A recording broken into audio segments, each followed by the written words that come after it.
You're not a procrastinator. You have a habit of procrastinating. Big difference. Because if it's a habit, I can teach you to use science to break it. Let's talk a little bit about procrastination. Who in here struggles with procrastination? And the rest of you that aren't raising your hand are just procrastinating on doing it, aren't you? I know. You see, I always thought procrastination had to do with the thing I was procrastinating around, right? Like that procrastination has something to do with work. Believe it or not, procrastination has nothing to do with your work. Procrastination is a form of stress relief. Let me explain this. Let's say that you've got some stuff going on in your life, and heck, who doesn't have stuff going on in your life? Maybe you're fighting with your significant other.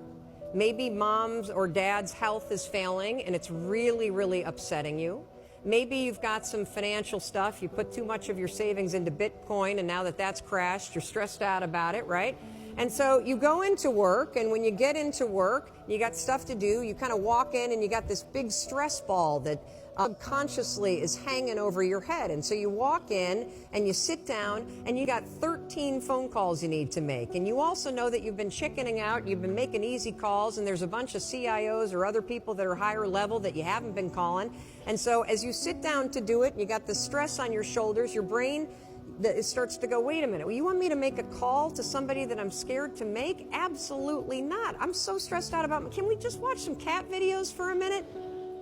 And next thing, an hour's gone by. And then, of course, what do? You beat yourself up. The only way that you can break this habit, and that's an important word for you to hear, you're not a procrastinator. You have a habit of procrastinating. Big difference.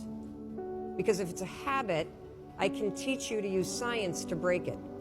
You see, all habits have three parts. There's a trigger, and in the case of procrastination, the trigger's always stress. Then there's a pattern you repeat, and in the case of procrastination, it is to avoid doing something. And then there's a reward. You get a little stress relief. The only way to break a habit, you guys, is not to deal with the triggers. You're never going to get rid of the stress in your life, but you can 100% change your pattern of avoiding work.